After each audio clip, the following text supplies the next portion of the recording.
prière. Notre Dieu, notre Père, nous voulons en effet te célébrer parce que tu es digne de louange, d'adoration, de reconnaissance. Nous recevons tant de choses de ta part. Garde-nous de l'oublier. Garde-nous de l'oublier. Merci de bénir ta parole aussi pour nous ce matin. C'est une parole de vie, c'est la parole de vérité. C'est notre Seigneur Jésus-Christ qui a affirmé ces choses et déjà avant dans l'Ancien Testament. Ta parole est la vérité. Et c'est sur cette parole que nous voulons appuyer toute notre vie, la vie de notre Église, de nos maisons, de nos foyers, la prédication, parce que c'est la révélation du Seigneur, conduit par le Saint-Esprit. Les hommes ont parlé de la part de Dieu et rapporté les paroles du Seigneur Jésus ou la parole que le Seigneur a confiée aux prophètes, aux apôtres. Père Céleste, nous te prions pour que tu ouvres nos cœurs à cette parole. Pas seulement pour l'entendre, mais pour l'accueillir, pour la recevoir, pour l'accepter, pour y obéir. Je te prie aussi que tu m'accordes ton aide pour transmettre cette parole-là pour le bien de chacun, pour des encouragements à ceux qui sont découragés, pour que ceux et celles qui peut-être sont en recherche ou s'approchent tout doucement du Seigneur Jésus puissent vraiment venir à lui pour être sauvés, à Jésus-Christ le Sauveur. Nous ne faisons pas, tu sais que nous ne faisons pas de la publicité pour les protestants, mais pour le Christ, le Seigneur, le Sauveur, le Fils de Dieu. Je te demande de m'accorder ta grâce pour transmettre cette parole avec simplicité, clarté, avec vérité, avec l'Esprit de Dieu, et qu'elle puisse être pour nous tous une nourriture pour notre âme. Comme Jésus a dit, l'homme ne vivra pas de pain seulement, mais de toute parole qui sort de la bouche de Dieu. Et nous faisons cette prière aussi pour tous ceux qui suivront le culte au travers des enregistrements qui sont faits chaque semaine, aussi sur Média Évangile ou sur Facebook, qu'il y ait pour eux aussi, pour nous tous, une part de bénédiction de la part du Seigneur. C'est en son nom, Père Céleste, que nous te prions. Amen. Nous allons ouvrir la Bible de nouveau ensemble, si vous le voulez bien, dans le Nouveau Testament cette fois, dans la deuxième lettre de l'apôtre Paul à Timothée.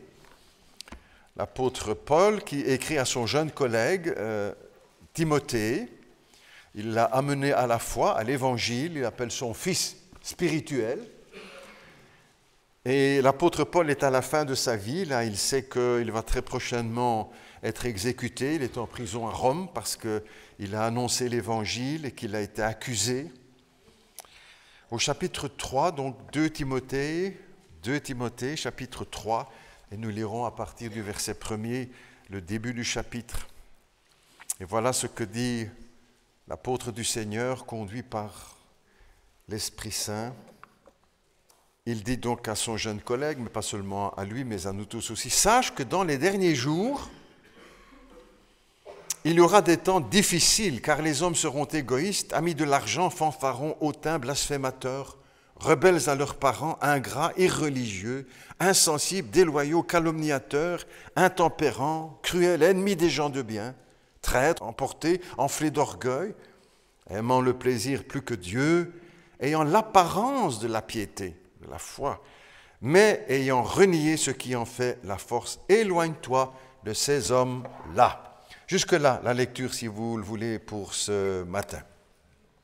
En 1945, on a évoqué ces souvenirs ici tout dernièrement, 1945. Quelque temps avant la fin de la guerre, le pasteur allemand Dietrich Bonhoeffer a été exécuté dans sa prison. Il était adversaire, bien sûr, du parti nazi, de tout qui se faisait. Il a été exécuté par ordre particulier de Hitler.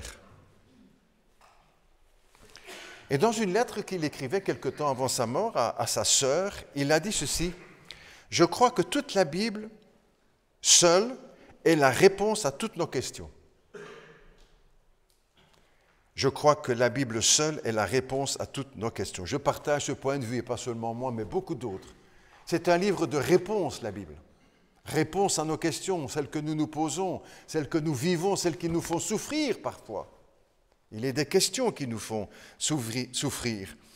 Et seulement, ce ne sont pas des réponses, ce sont des bonnes réponses. Parce qu'il peut y avoir aussi des mauvaises réponses, comme à l'examen. Il y a les bonnes, il y a les mauvaises. La Bible nous donne des bonnes réponses à nos questions. Il y a plusieurs années, Bob Dylan a dit ceci à un journaliste qu'il interviewait. Quand je chantais des questions dans mes chansons, ça plaisait aux jeunes. Et maintenant que je chante des réponses, ça les désintéresse. Comme c'est bizarre. Parfois, les questions, on aime parce que ça nous permet de rester en arrière. Et quand on nous propose des réponses, on ne les accepte pas toujours. Beaucoup sont venus poser des questions à Jésus, non pas pour avoir des réponses, mais pour lui tendre des pièges. Mais les questions que nous nous posons, elles sont toutes là dans notre cœur. La Bible nous donne les réponses de Dieu aux questions des hommes. Pourquoi sommes-nous là? Quel est le sens de la vie? Dieu existe-t-il?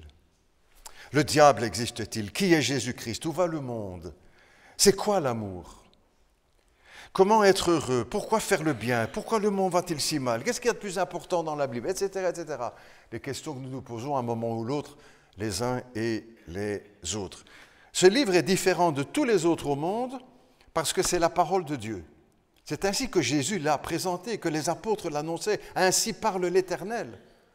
Mais ce ne sont pas seulement des affirmations.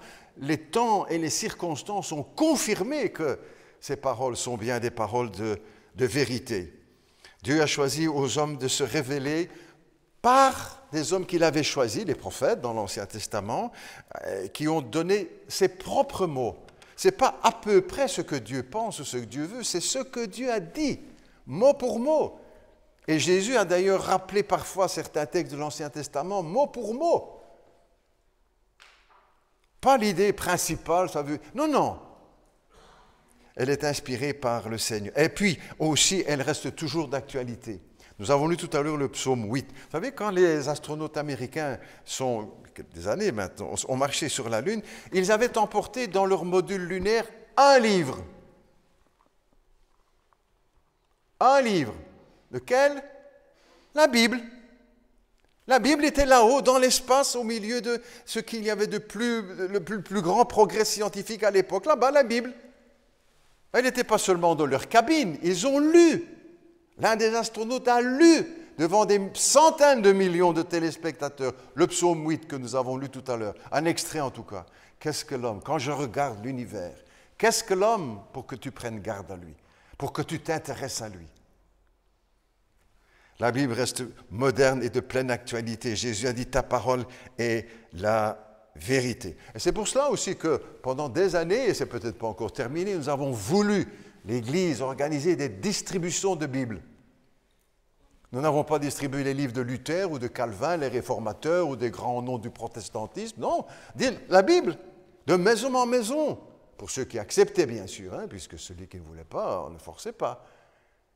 Parce que nous avons cette conviction que c'est bien la parole de Dieu et ce dont tout homme a besoin.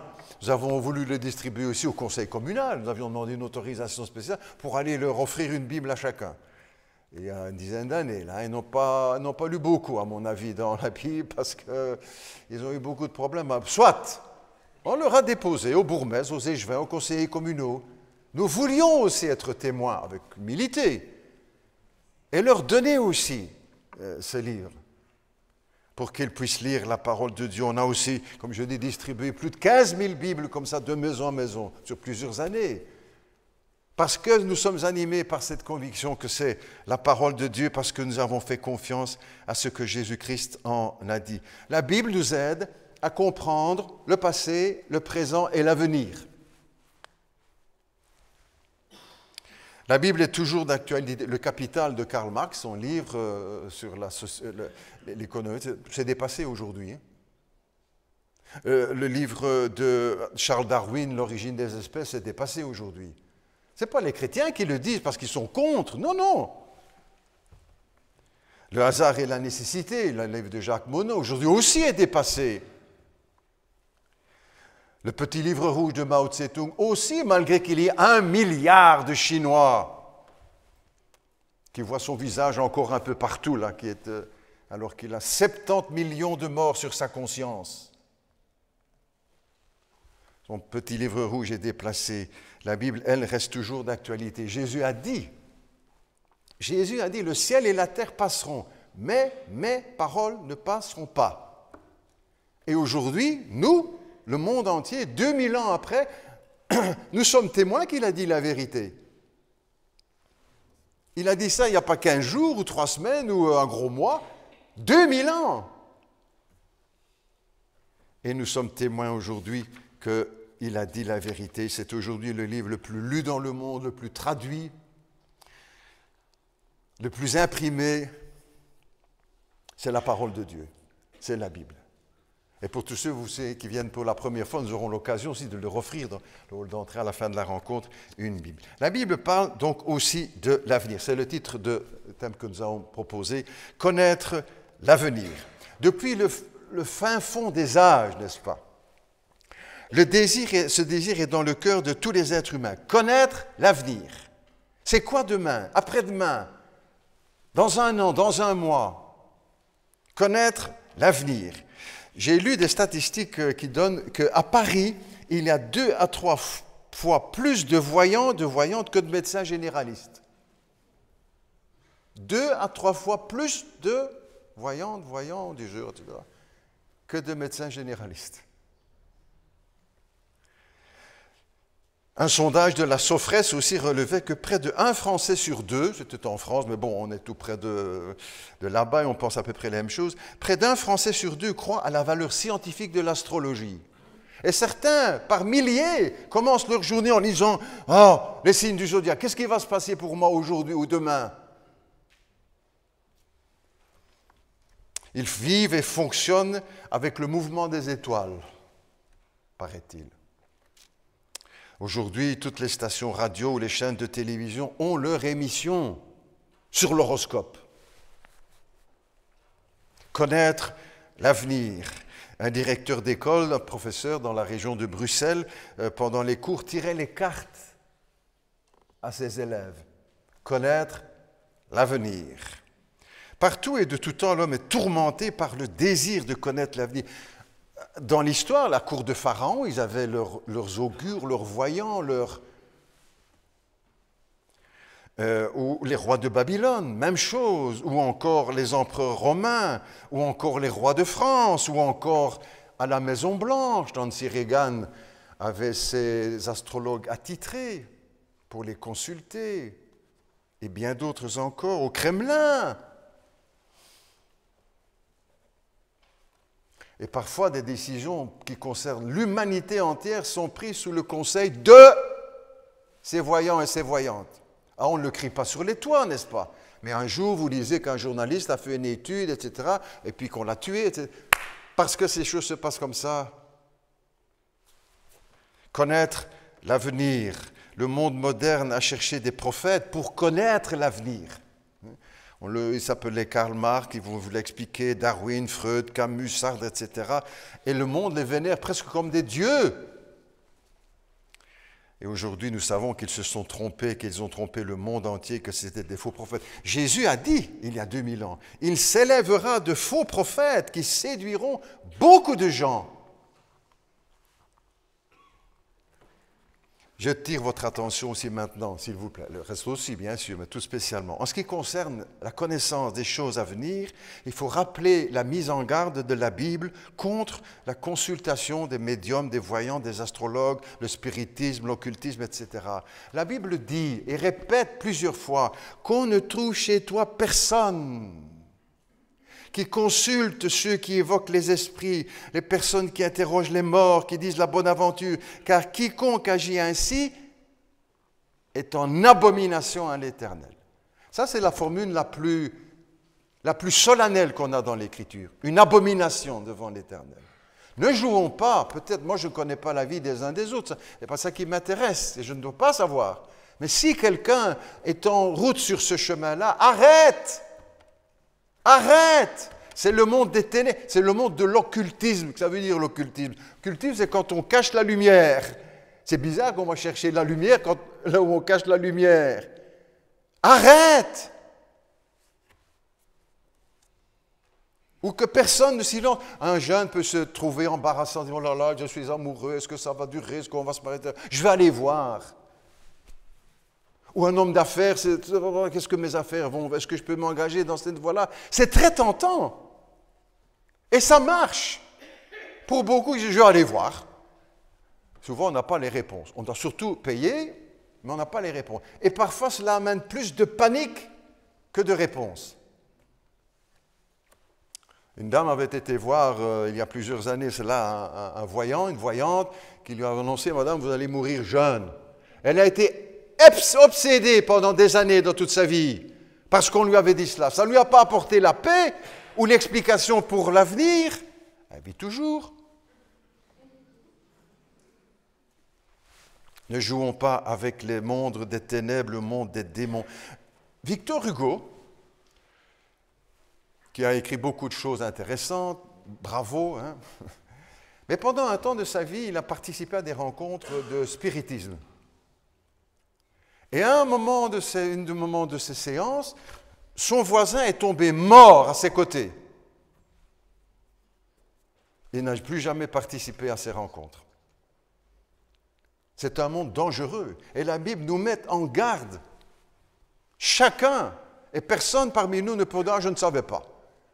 Maintenant, je me souviens aussi de cette dame décédée maintenant, qui s'est convertie et qui pendant toute sa vie, parce que ça se faisait dans la famille, tout le monde allait là, à gauche, à droite, chez le voyant, chez ceci, là. Dès qu'elle a entendu pour la première fois l'Évangile et qu'elle a parlé un petit peu à la dame qui témoignait, ceux qui se souviennent, Mme Lorba qui était dans la librairie avant, qui lui a dit « mais on ne peut pas faire ça, madame ». À l'instant, elle a arrêté. Parce qu'elle s'est rendue compte que c'était le monde des ténèbres, le monde dangereux, le monde des démons. L'avenir appartient à Dieu. Ce qu'il révèle, on le prend. Ce qu'il cache, il faut laisser cacher. Dieu nous révèle beaucoup de choses dans la Bible. Bouddha n'a rien dit, lui, sur l'avenir, vous savez. Mahomet n'a rien dit sur l'avenir. Confucius, Gandhi, le Dalai Lama, rien. Et par contre, la Bible, elle est remplie d'annonces qui concernent les choses à venir. Vous savez qu'un tiers de la Bible, ce sont des prophéties, donc des choses qui sont annoncées pour l'avenir. Un tiers de la Bible.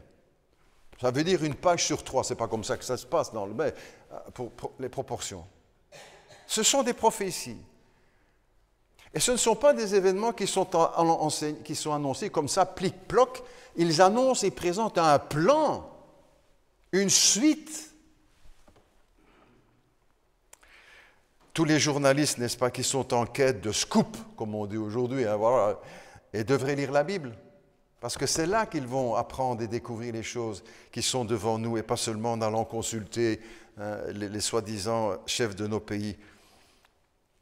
Il est important aussi encore, quand on parle de ces choses, connaître l'avenir, apporter cette précision que beaucoup de personnes confondent prophétie ou connaître l'avenir avec les pronostics, avec des pressentiments ou encore une prévision ou une probabilité selon les calculs de probabilité. On fait ça, il y a une discipline scientifique sur le calcul. On parle de dire, oui, mais Nostradamus, il n'a rien annoncé, vous savez. D'abord, c'est archi compliqué de le comprendre. Je vous mets une fois au défi, allez voir sur Internet, vous dites les quatrains, je vous mets au défi de comprendre ce que ça veut dire. La Bible, au contraire, elle est précise, elle est claire. Les prophètes annonçaient que le Messie naîtra à Bethléem. Il est né à Bethléem. La Bible annonçait qu'il mourrait transpercé, crucifié, alors que le supplice romain n'existait pas encore à l'époque du prophète Ésaïe, que c'est venu beaucoup plus tard. Il a annoncé les paroles que Jésus prononcerait sur la croix. Connaître l'avenir. Je disais, Nostradamus était astrologue attitré du roi de France, entre autres. Petite parenthèse ici, mais qui nous concerne aussi, nous les protestants, chrétiens protestants. Il était le conseiller, entre autres, du roi Charles IX, qui est mort tout jeune d'ailleurs. Et c'est ce même roi qui avait ordonné le massacre de la Saint-Barthélemy. C'était le massacre de milliers de protestants, de chrétiens protestants, à Paris et ensuite dans toute la France. Nostradamus ne faisait pas des prophéties, il faisait des pronostics. Et il n'a pas annoncé, il a supposé. Il n'a pas prédit, il avait le pressentiment. Ce n'est pas la même chose dans la Bible quand elle parle de l'avenir. Les intellectuels aujourd'hui, en regardant l'avenir, sont... Je ne suis pas spécialiste des intellectuels, n'est-ce pas? Je ne me classe pas parmi eux, je vous rassure en parlant comme ça, mais bon, on lit quand même des choses. Hein. Les intellectuels sont inquiets, n'est-ce pas, en ce qui concerne l'avenir, ce n'est pas nouveau. On le sait les uns et les autres. Jacques Attali, qui a été pendant de nombreuses années le conseiller du président Mitterrand, a écrit un livre que j'ai dévoré, qui avait pour titre « Une brève histoire de l'avenir ». Une brève histoire de l'avenir. Extrêmement sombre, évidemment. Et entre autres, une fois, j'ai retenu, je ne vais pas vous dire, il écrit ceci, pas un chrétien, ce n'est pas un pasteur, ce n'est pas quelqu'un qui prêche le dimanche matin, connaître l'avenir. Non, non. C'est un observateur de la société qui... Et il dit ceci, entre autres dans ce livre, nous sommes un peu comme un funambule sur un fil entre deux précipices. Nous sommes un peu comme un funambule sur un fil entre deux précipices. De quel côté qu'on tombe, c'est pas bon. Et il pose entre autres comme question aussi dans son livre, je prends juste les extraits, croyez-vous à un retour du religieux? Avec le journaliste qui fait le livre avec lui. Et il dit ceci, de plus en plus de religions Lego, comme les Lego, les petites pièces là, de plus en plus de religions Lego, des religions à la carte avec un peu de christianisme, un peu de bouddhisme, des religions de mélange. On est là maintenant, n'est-ce pas? On est là. On est prêt à mélanger tout. Élie Wiesel, un autre intellectuel juif qui est sorti vivant des camps de concentration, qui a reçu aussi le prix Nobel, et il dit ceci, entre autres, dans un de ses livres peut-être encore plus sombre, quand il regarde l'avenir. Et il dit ceci, il écrit ceci, « Le monde est au bord du précipice. Si j'étais seul, je pleurerais souvent devant les enfants. Quand je pense à ce qui les attend, un monde qui va droit au précipice. » Ça, c'est un pasteur qui prêche pour faire peur aux gens et pour que... C'est pas ça, c'est pas un pasteur, c'est pas un chrétien. Il dit ceci, le monde est au bord du précipice. Si j'étais seul, je pleurerais souvent avec des enfants. Quand je pense à ce qui les attend, un monde qui va droit au précipice. Fin de citation. Ça, c'est l'observation de quelques-uns de nos intellectuels, on va dire comme ça, quand ils regardent l'avenir, connaître l'avenir. Qu'est-ce que la Bible annonce pour l'avenir? Plusieurs choses, quelques-unes que je reprends, parce qu'on aurait pu faire plusieurs séries là-dessus. Tout d'abord, la Bible nous annonce que les hommes avanceront toujours plus dans le mal. Les hommes avanceront toujours plus dans le mal, dans l'iniquité. Notre génération a fait plus de mal que toutes les générations qui nous ont précédées. Notre génération a fait plus de mal que toutes les générations qui nous ont précédées. Ah, il y aura toujours des crimes, toujours des horreurs, etc. Je lisais à Washington, la barre des 100 meurtres par mois a été franchie depuis longtemps. 100 meurtres par mois à Washington. Tu vois, mais ça c'est les États-Unis, pasteur. Hein? Oui, ben on n'est pas loin, vous savez. On appelle Charleroi le petit Chicago. Hein? La police a calculé qu'à ce rythme-là, dans quelques années, moins que quelques années, ce sera 500 meurtres par mois. Le nombre de vols et d'agressions augmente, les hommes avanceront toujours plus, a dit l'Écriture, dans le mal. Le nombre de vols et d'agressions qui augmente, la police est débordée, n'est-ce pas? Vous téléphonez pour qu'ils viennent vous aider pour un... Ah, on est débordé, on ne saurait vous envoyer personne. Demain, merci. Toutes les prisons sont remplies. Vous avez entendu, il y a quelques années, on est allé proposer, louer des prisons en Hollande. Il n'y en avait plus de place en Belgique. Jésus a dit, la Bible a dit, il y a 2000 ans, les hommes avanceront toujours plus dans le mal. Elle ne s'est pas trompée. Alors qu'on nous promettait le paradis, n'est-ce pas? Encore il y a quelques années, tout va s'arranger, vous allez voir, on va tout régler. La Bible ne parle pas comme ça, elle parle en disant que les hommes avanceront toujours plus dans le mal, dans l'immoralité, les sites de pornographie. Vous savez que ce sont les sites les plus visités. Moi, je n'ai pas fait le truc, je lis ça aussi comme vous. Hein. Ce sont les sites qui sont le plus visités dans le monde et ce qui rapporte le plus d'argent. Plus que le budget de la NBA, plus de... Les hommes avanceront toujours plus dans... On est bien loin encore, beaucoup plus loin que l'immoralité de la Grèce antique ou de la Rome antique. Les hommes avanceront toujours plus dans le mal. Et le plus bouleversant aussi, encore peut-être dans tout ça, le plus révoltant, c'est que les caisses des États se remplissent parce qu'il y a une taxe spéciale sur ces films spéciaux.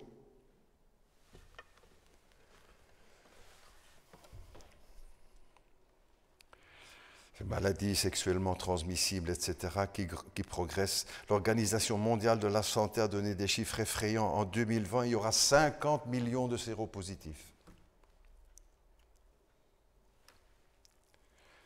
Les hommes avanceront toujours plus dans le mal. Ça, c'est ce que la Bible annonce pour l'avenir. Au sujet de l'avortement, écoute bien. Vous savez qu'il y a plus de morts, d'enfants morts ou de vies ôtées par l'avortement que par les guerres, les tremblements de terre ou les inondations? L'avortement dans le monde fait plus de morts que toutes les guerres, les tremblements de terre et les catastrophes qui... La violence, etc., on ne va pas faire la démonstration, chacun de ces consommation de drogue, etc., des suicides. Nous avons entendu ici dernièrement une petite fille de 14 ans qui s'est suicidée avec une enquête dans l'école pour savoir son entourage, etc. Les hommes avanceront toujours plus dans... Et notre pays va mal, n'est-ce pas? Déjà parce qu'on n'a pas de gouvernement, mais ça on pourra presque s'en passer. J'ai lu ici, de cette semaine, que l'Institut de santé publique signale qu'un Belge sur 3 souffre d'un mal-être. Et un Belge sur 10 souffre d'un trouble mental lié à l'anxiété ou à la dépression. Notre bonne vieille Belgique, on ne manque de rien, on est un des pays les plus riches au monde. Je ne veux pas dire qu'il n'y a pas de pauvres, hein, mais quand même. Eh bien, oui, les hommes avanceront toujours plus dans le mal. C'est un tableau sombre quand on regarde l'avenir. Mais on n'a pas fini, on n'est pas encore au bout. Des guerres, des bruits de guerre. Notre siècle a connu les guerres les plus meurtrières de toute l'histoire. Guerre 14-18, 40-45. Plus de morts que toutes les guerres de l'histoire de l'humanité. C'est notre génération qui a vécu ces horreurs. Et certains, physiquement, puisqu'ils ont vécu en tout cas une ou deux de ces guerres. On nous promettait que ça allait s'arranger, que c'est terminé les guerres. Et notre Europe est si fière de sa connaissance, de sa culture, de son niveau d'éducation. Et pourtant, beaucoup de ces guerres sont parties de chez nous, de notre bonne vieille Europe. Et de toute sa civilisation et son éducation, les hommes avanceront toujours plus dans le mal. Jésus a dit qu'il y aura des guerres jusqu'à la fin du monde. Il a dit ça il y a 2000 ans.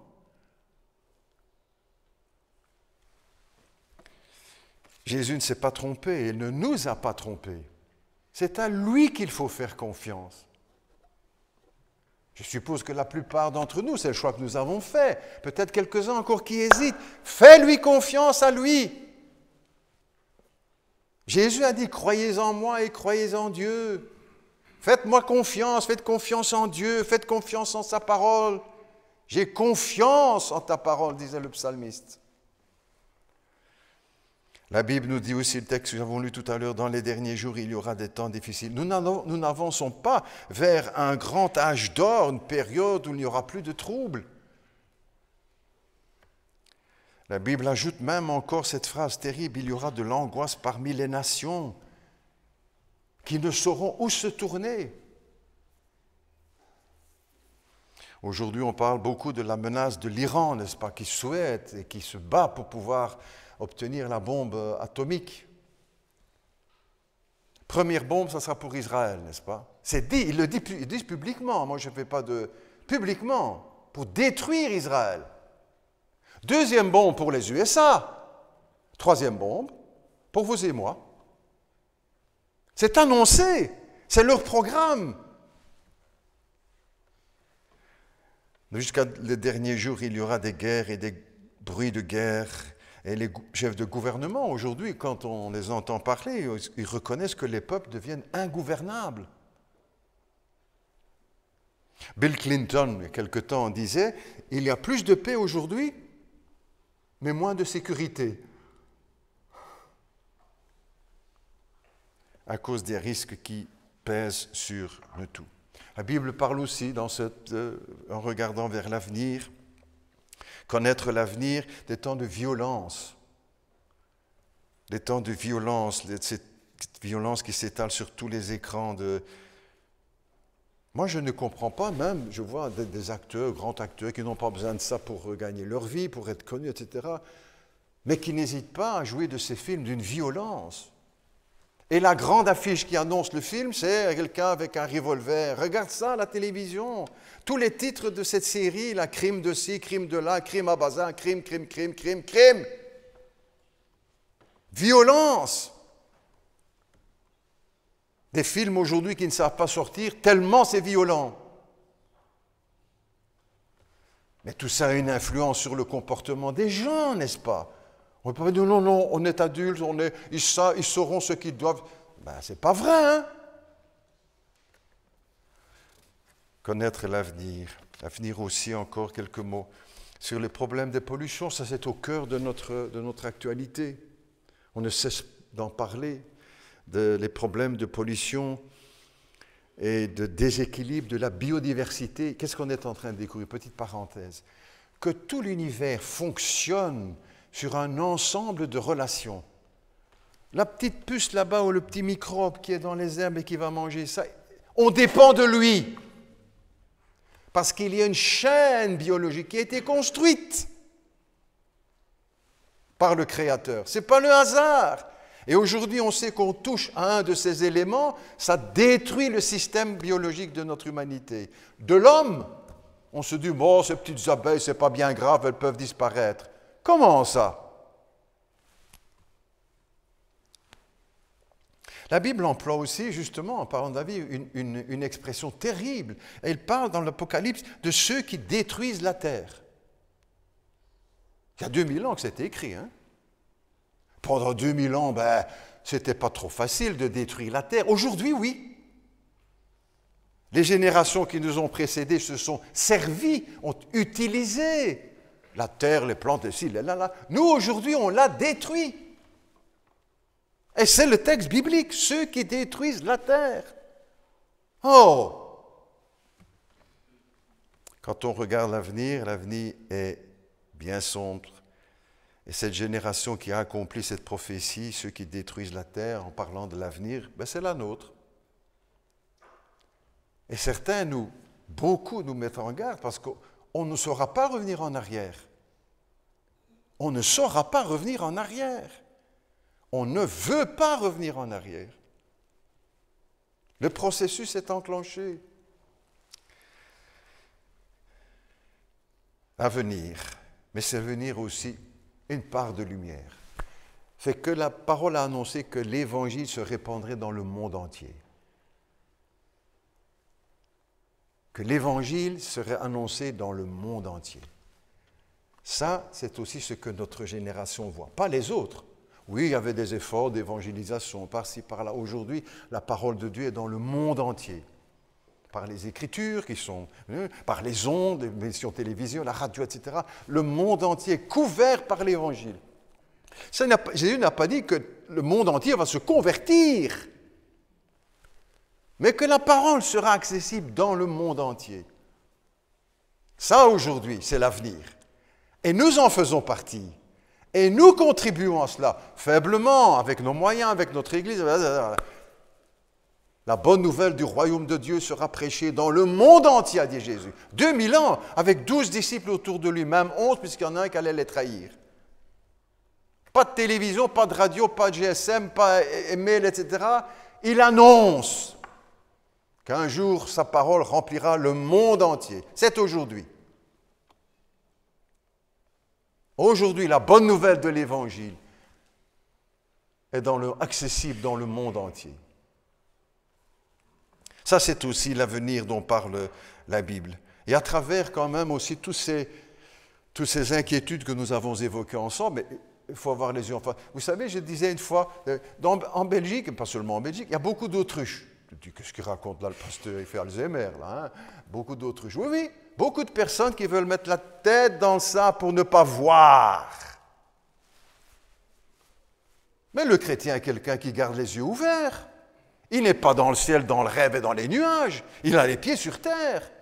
Et il regarde ce qui se passe, ce que la Bible a annoncé. Connaître l'avenir au travers aussi de ces nuages tellement sombres, cette promesse de retour de Jésus-Christ. Einstein a dit ceci, a écrit ceci. Si le Dieu des chrétiens n'intervient pas, je ne vois aucun espoir pour notre monde. Si le Dieu des chrétiens, il n'était pas chrétien lui, hein, peut-être déiste, il croit quand même à l'existence d'un Dieu, mais pas le Dieu de la Bible. Si le Dieu des chrétiens n'intervient pas, je ne vois aucun espoir pour notre monde. Il y a un espoir, Albert Einstein, il y a un espoir, c'est Jésus-Christ. Parce que le Dieu des chrétiens intervient dans le monde déjà aujourd'hui pour freiner le mal. Si le Seigneur lâchait la bride, c'est fini demain. Et la Bible nous dit aussi qu'il maintient le monde et qu'il accomplit les projets qu'il a annoncés à l'avance. Ce que la Bible annonce, c'est que Dieu interviendra aussi un jour, le retour de Jésus. Dans beaucoup d'églises, on ne parle plus de ça. Certains entendent pour la première fois dire « Un retour de Jésus va revenir ?» Mais il l'a annoncé depuis 2000 ans. Et dans le Nouveau Testament, c'est des dizaines, des centaines de fois que la chose est annoncée. Mais pas seulement annoncée, mais aussi avec les signes, quelques-uns que j'ai évoqués tout à l'heure, mais beaucoup d'autres. Des signes qu'on n'a jamais vus auparavant. On dira « Oui, mais ça, il y a toujours eu ça. » Donc, non, non, non. Des événements dans le monde qui se sont passés uniquement et la seule fois dans l'histoire que nous vivons maintenant, les uns et les autres. Il a promis de revenir, c'est ce que Jésus a ses disciples, un retour en gloire, un retour avec puissance, dans la lumière, éblouissant plus que le soleil et toutes les étoiles rassemblées. Quand la Bible en parle avec gloire, avec la lumière du pardon, avec la lumière de la vie. Jésus est venu, premier, on a fêté ça il y a quelque temps, dans l'humilité, dans l'humiliation. Quand vous pensez qu'il a accepté, n'est-ce pas, les insultes, les crachats, puisque la Bible dit, les coups, déjà quand ça nous arrive à nous, c'est pas très gai, mais au Fils de Dieu, il a accepté tout ça, dans l'humiliation, d'être mené à la croix,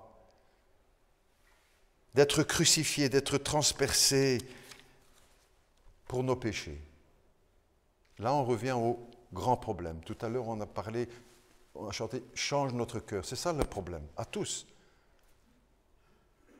Même les braves gens, on fait tous partie des braves gens, mais on sait que notre cœur n'est pas toujours bien droit et qu'on a fait des choses que l'on regrette ou des choses qu'on a dites, que l'on regrette ou qu'on a fait ou qu'on a regardé ou qu'on a entendu. C'est ça que la Bible appelle le mal ou le péché, en chacun de nous. La Bible dit que tous nous avons péché. Il n'y a pas de juste, pas même un seul. Il y a des braves gens. Oh, Charleroi, c'est rempli. Mais même les braves gens ont besoin du pardon de Dieu, de la vie. Et tout cela pourrait ne servir à rien s'il n'y a pas dans notre vie une décision face au Seigneur Jésus. On pourrait être d'accord sur tout, dire oui, c'est bien juste, c'est comme ça, puis voilà, on rentre terminé. Il y a une décision à prendre. Quand le Seigneur est venu sur la croix, il a appelé à la foi. Il l'a appelé à le suivre. Ce n'est pas seulement dire, oui, c'est bien, oh, quel beau miracle, oh, qu'est-ce qu'il fait là, c'est merveilleux. Non, il y a plus que cela. Jésus a dit, suivez-moi, croyez en moi. Et peut-être aujourd'hui, c'est notre tour de prendre la décision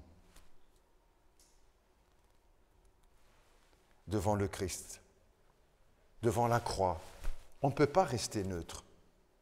Devant la croix de Jésus-Christ qui souffre pour nos péchés, devant les paroles qu'il prononce sur la croix. Père, pardonne-leur, car ils ne savent ce qu'ils font. Père, je remets mon... J'ai soif. Le Fils de Dieu, il a soif. Oui, parce qu'il souffre pour nos péchés, pour que nous puissions être pardonnés. C'est cela, la bonne nouvelle de l'Évangile. C'est Dieu lui-même qui paye à notre place. Béni soit Dieu quand vous rencontrez un policier qui vous met un procès et qui paye à votre place. Ça, c'est encore presque rien. Mais c'est ça la bonne nouvelle de l'Évangile. À une dimension ultime, bien sûr. C'est l'offensé qui paye la dette. C'est Dieu qui paye pour nous. Par amour. Pour que nous puissions échapper au jugement, à la colère. Tout cela, c'est aussi une réalité que la Bible évoque. Une vérité dont nous devons. Et peut-être maintenant, le temps de placer notre avenir dans les mains de Jésus-Christ. Qu'est-ce qu'il faut faire? Il faut demander pardon. Est-ce que la Bible enseigne? Les apôtres, quand ils ont prêché, quand ils terminent la prédication, repentez-vous, repentons-nous, reconnaître notre péché. Reconnaître que nous avons offensé Dieu, que nous avons des choses qu'on n'aurait jamais dit, dont peut-être aussi nous avons honte, que personne ne connaît, mais dont nous avons honte. On voudrait que personne ne sache jamais ça. Et c'est là, et Dieu le sait. Notre avenir, il faut le remettre entre les mains de Dieu, pour maintenant et pour l'éternité, en passant par la confession, pas aux hommes.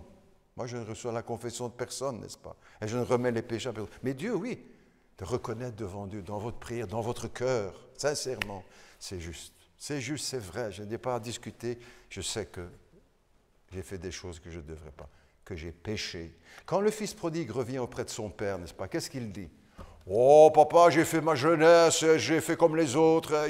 Rien de tout ça, dit mon père. J'ai péché. Béni soit Dieu, n'est-ce pas? C'est ces mots-là que Dieu attend de chacun, de tout homme. 3 mots, j'ai péché, avec l'apostrophe.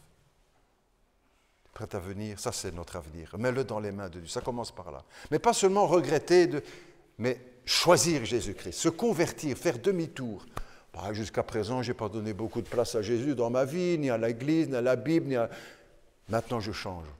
Au lieu de lui tourner le dos à Dieu, je viens à lui et je l'accueille dans ma vie. Vous savez ce beau texte de l'Apocalypse, Jésus qui dit « Je me tiens à la porte et je frappe ».